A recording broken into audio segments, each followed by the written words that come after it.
নমস্কাৰ আপোনালোক সকলোকে পুনৰবাৰ আপোন চৰ্চৰ অন্য এটা ভিডিঅ' লৈ স্বাগতম জনাইছোঁ। আমাৰ অসমত এতিয়া হয়তো ডিম বা কণী সম্পূৰ্ণৰূপে বন্ধ হ'ব। আমি যি কণী আমাৰ ল'ৰা ছোৱালীক খুৱাই আছোঁ, যি কণী আমি নিতৌ খাদ্যৰ লগত খাই আছোঁ, কণীত যথেষ্ট পৰিমাণৰ প্ৰটিন পোৱা যায়, আমাৰ শৰীৰৰ কাৰণে বহুতেই উপযোগী। তো সেই কণী এতিয়া আমাৰ অসমত বন্ধ হ'ব পাৰে। বিধানসভাৰ অধিৱেশন চলি আছে। বিধানসভাৰ অধিৱেশন চলি থকাৰ মাজতেই অসমৰ মুখ্যমন্ত্ৰী হিমন্ত বিশ্ব শৰ্মাদেৱে এইটো এটা বৃহৎ সিদ্ধান্ত লোৱা আমি দেখিবলৈ পাইছোঁ। এতিয়ালৈকে অৱশ্যে এক্সিকিউট কৰা নাই, কিন্তু হয়তো আমাৰ অসমত খুব সোনকালেই কণী বন্ধ হৈ যাব পাৰে। আৰু আপোনালোকে খাব লাগিব কি কণী সেই সম্পৰ্কত জনাম। তো বন্ধু বান্ধৱীসকল, আজিৰ ভিডিঅ'টো সম্পূৰ্ণকৈ চাই থাকিব। মই শ্ৰীপাঞ্জি গগৈ, আপোনালোকে চাই আছে আপোন চৰ্চ। আহক আৰম্ভ কৰোঁ আজিৰ ভিডিঅ'। আমাৰ অসমত এতিয়া কণী সম্পূৰ্ণৰূপে হয়তো বন্ধ হ'ব। আৰু যোনে যোনে ঘৰত কুকুৰা পুহিছে, হাঁহ পুহিছে, তেওঁলোকৰতো চিন্তা নাই, তেওঁলোকে কণী ক্ৰয় কৰি খাব নালাগে, তেওঁলোকে হাঁহ কুকুৰাৰ পৰা ওলোৱা কণী খাব পাৰিব। আমি যেতিয়া সৰু সৰু হৈ আছিলোঁ তেতিয়া আমি কণী কিনি নাখাওঁৱে। আমাৰ কণী খাবলৈ মন গ'ল, গঁৰালৰ পৰা হাঁহৰ কণী এটা উলিয়াই আনিলোঁ, কুকুৰাৰ কণী এটা উলিয়াই আনিলোঁ, তেনেকৈ খাওঁ। তো আজিকালিহে কণী কিনিবলৈ লৈছোঁ। যেতিয়া ঘৰৰ পৰা ওলোৱা আৰম্ভ কৰিলোঁ, ওলোৱাৰ পাছত বাহিৰত আহিলোঁ, বাহিৰত আহি আৰু ক'ত নোৱাৰোঁ হাঁহ কুকুৰাৰ কণী খাবলৈ পাওঁ। বজাৰত কিনিবলৈ গ'লেও 20 টকা 25 টকা লয় হাঁহ কুকুৰাৰ কণী। গতিকে ব্ৰইলাৰ কণী বা যিবিলাক চালানী কণী সেইবিলাকে খাই থাকিব লগা হয়। আৰু কণী কিন্তু আমাৰ শৰীৰৰ কাৰণে বহুতেই উপযোগী। কণীত যথেষ্ট পৰিমাণৰ প্ৰটিন আছে। যিসকলে জিম কৰে তেওঁলোকে দৈনিক কণী খালে তেওঁলোকৰ মাচল গ্ৰেইন হয়। আৰু লগতে সৰু ল'ৰা ছোৱালীক যদি কণী খুওৱা যায়, সৰু ল'ৰা ছোৱালীৰ ইমিউনিটি ছিষ্টেম ষ্ট্ৰং হয়। জ্বৰ চৰ্দি কাহৰ পৰা ল'ৰা ছোৱালীবিলাক আঁতৰি থাকিব পাৰে, তেওঁলোকৰ প্ৰটিন বৃদ্ধি হয়। কণী এটা খুবেই প্ৰয়োজনীয় সামগ্ৰী, সেই সম্পৰ্কে আপোনালোকক মই হয়তো নকলেও হ'ব। এতিয়া তেনেকুৱা এটা বস্তু আমাৰ অসমত বন্ধ কৰিবলৈ গৈ আছে। অসমৰ ৰাইজে তেনেহ'লে খাব কি?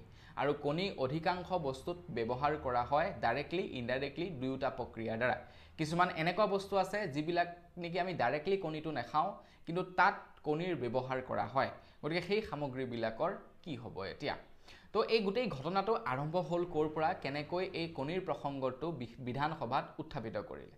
অখিল গগৈ ডাঙৰীয়াদেৱে জয়ন্ত মল্ল বৰুৱা ডাঙৰীয়াৰ ওপৰত এটা অভিযোগ উত্থাপিত কৰিছে যে জয়ন্ত মল্ল বৰুৱাই আমাৰ অসমলৈ অহা প্ৰত্যেকটো কণীত প্ৰায় 3 টকাকৈ কমিশ্যন লয়। প্ৰায় 3 টকাকৈ কমিশ্যন লয় জয়ন্ত মল্ল বৰুৱা ডাঙৰীয়াই। আৰু সেই কমিশ্যনসমূহ কেৱল জয়ন্ত মল্ল বৰুৱাৰ হাততে সীমিত নাথাকে, সেই পইচাসমূহ বেলেগৰ হাতলৈও যায় বুলি জনাইছে।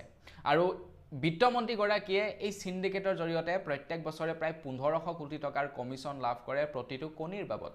এনেকুৱা বহুতো চিণ্ডিকেটৰ কথা উল্লেখ কৰিছিলে অখিল গগৈ ডাঙৰীয়াদেৱে।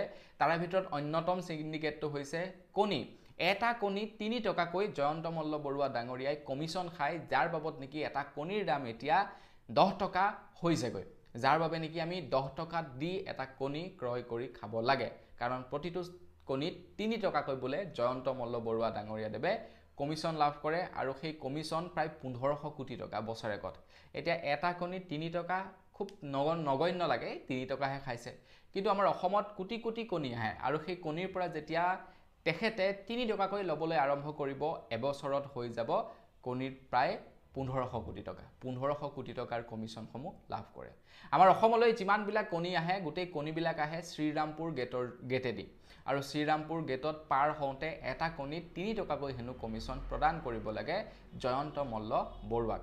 বাহিৰৰ পৰা যিবিলাক কণী আহে, সেই কণীসমূহ যদি একচুৱেল দামত আমাৰ অসমত বিক্ৰী কৰিব বিচাৰে, 5 পৰা 7 টকা দৰত বিক্ৰী কৰিব পাৰে আমাৰ অসমত। কিন্তু যিহেতু এতিয়া জয়ন্ত মল্ল বৰুৱাই 3 টকাকৈ কমিশ্যন লৈ লয়, সেইকাৰণে বোলে এটা কণীত 10 টকা 12 টকা হৈছেগৈ। তো এনেধৰণৰ এটা অভিযোগ উত্থাপিত কৰিলে অখিল গগৈ ডাঙৰীয়াদেৱে। এতিয়া জয়ন্ত মল্ল বৰুৱা ডাঙৰীয়াই এতিয়া কণীৰ চিণ্ডিকেট চলাই আছে। তো সেই ক্ষেত্ৰত মুখ্যমন্ত্ৰী হিমন্ত বিশ্ব শৰ্মাদেৱে মাত নামাতিব, সেইটো নহ'ব পাৰেনে? তো মুখ্যমন্ত্ৰী হিমন্ত বিশ্ব শৰ্মাদেৱে যোৱাকালি প্ৰায় 1.5 ঘণ্টাৰ ভাষণ দিছে। আৰু 1.5 ঘণ্টাৰ ভাষণৰ মাজতেই তেখেতে কয় যে অখিল গগৈ ডাঙৰীয়াদেৱে যি তথ্য উল্লেখ কৰিছে কণীৰ চিণ্ডিকেট হোৱা বুলি, শ্ৰীৰামপুৰ গেটেৰে কণী আহোঁতে এটা কণীত জয়ন্ত মল্লই 3 টকাকৈ কমিশ্যন লয় বুলি যি নেকি অভিযোগ উত্থাপিত কৰিছে, তো মন্ত্ৰী হিমন্ত বিশ্ব শৰ্মাদেৱে কৈছে যে সেই অভিযোগ তেনেহ'লে আমি একেবাৰে নাইকিয়াই কৰি পেলাম। শ্ৰীৰামপুৰ গেটৰ জৰিয়তে এতিয়াৰে পৰা আমাৰ অসমত কণী আহিব নোৱাৰা ব্যৱস্থা কৰিম। আমাৰ অসমত বাহিৰা কণী সম্পূৰ্ণৰূপে বন্ধ হ'ব মানে বেলেগ ৰাজ্যৰ পৰা যিবিলাক কণী আহে সেই কণীসমূহ এতিয়া আমাৰ অসমলৈ অহাটো সম্পূৰ্ণৰূপে বেন কৰি দিব আৰু তাৰ লগতে এতিয়াৰে পৰা প্ৰত্যেকটো সমষ্টিতে প্ৰত্যেকজন বিধায়কে কণী উৎপাদন কৰিব পৰা একোটা ফ্যাক্টৰী নিৰ্মাণ কৰিব লাগিব কণী উৎপাদন কৰিবৰ কাৰণে এটা বৃহৎ ফ্যাক্টৰী নিৰ্মাণ কৰিব লাগিব যেনেকৈ নেকি বাহুবলী কণী আমাৰ অসমতে নিৰ্মাণ কৰা তো বাহুবলী কণীটো এতিয়া প্ৰায় 12 টকা মানত বিক্ৰী হৈ আছে ঠিক তেনেকৈ প্ৰত্যেক মানে বাহুবলী কণীৰ জৰিয়তেও আমাৰ অসমৰ যথেষ্ট কণীৰ অভাৱটো পূৰ হয় আৰু বাহুবলী কণীটো বাকিবিলাক কণীৰ তুলনাত অকণমান ডাঙৰ সেই কাৰণে বাহুবলী কণীটো আমি 12 টকা দি ক্ৰয় কৰি খাব লাগে এতিয়া মুখ্যমন্ত্ৰী হিমন্ত বিশ্ব শৰ্মাদেৱে কৈছে যে বাহুবলী কণীৰ ফ্যাক্টৰীটোৱে আমাৰ অসমৰ বহুখিনি কণীৰ অভাৱ দূৰ কৰে ঠিক তেনেকৈ যদি হে প্ৰত্যেকটো সমষ্টিতে একোটা কণীৰ ফ্যাক্টৰী আৰম্ভ কৰিব পাৰে তেনেহলে বেলেগ ৰাজ্যৰ পৰা আমি কণী আনিব নালাগে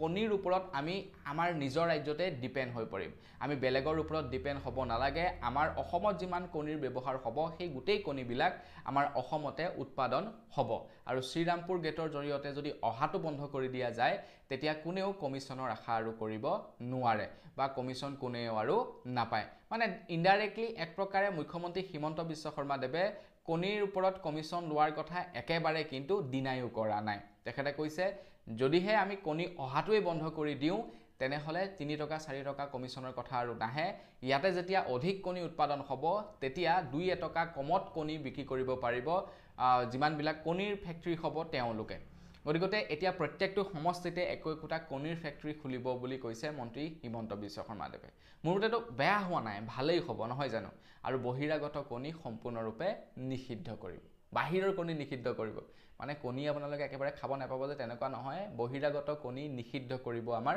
অসমত আৰু তাৰ লগে লগে প্ৰত্যেক সমষ্টিয়ে হয়তো এতিয়া কণীৰ একোটা ফ্যাক্টৰী আৰম্ভ কৰিব কেনেকুৱা হ'ব বাৰু কমেন্ট সেকশনত জনাওকচোন মোৰ মতেতো ভালেই হ'ব লৰা ছোৱালী বিলাকক বাহিৰলৈ পঠাব লাগে পঢ়িবৰ কাৰণে শিকিবৰ কাৰণে কেনেকৈ কণী উৎপাদন কৰিব লাগে তো এটা ফ্যাক্টৰী নহয় যাতে 10-15টা ফ্যাক্টৰী প্ৰত্যেক সমষ্টিয়ে মানে আৰম্ভ হয় তাৰ কাৰণে পঢ়িবলৈ কাৰণে দৰকাৰ হলে বাহিৰত প্ৰশিক্ষণ দিবলৈ পঠাই দিব লাগে তেওঁলোকে প্ৰশিক্ষণ লৈ আহক চৰকাৰে তেওঁলোকক সহায় কৰিব লাগে আৰ্থিক অনুদান আগবঢ়ায় চৰকাৰে সহায় কৰাৰ পাছত ফ্যাক্টৰী আৰম্ভ কৰক আৰু সেই ফ্যাক্টৰীৰ পৰা কণী উৎপাদন হওক সেই কণী অসমৰ ৰাইজে খাওক ইয়াতে কি হ'ব অসমৰ মানুহবিলাক ধনী হ'ব অসমৰ ৰাইজ ধনী হ'ব ইয়াতে অনা অসমীয়াক স্থান দিব নালাগে অসমীয়াখিনিক কৰিবৰ কাৰণে সুবিধাকণ কৰি দিব লাগে তো কেনেকুৱা হ'ব বাৰু এই ব্যৱস্থাটো কমেন্ট সেকশনত জনাব যদি ভাল হ'ব বুলি ভাবিছে লাইক এটা কৰি থৈ যাব তো বৰ্ণনিকল বস আজি ভিডিঅ জনাবলগীয়া খবৰ ইমান কেইটাই আছিলে খবৰ কেইটাৰ সম্পৰ্কে জানি কেনে পালে সেই সম্পৰ্ক জনাব তো পুনৰ এটা ভিডিঅ লগ পোৱাৰ আশাৰে বিদায় মাগিছো ধন্যবাদ জয় অসম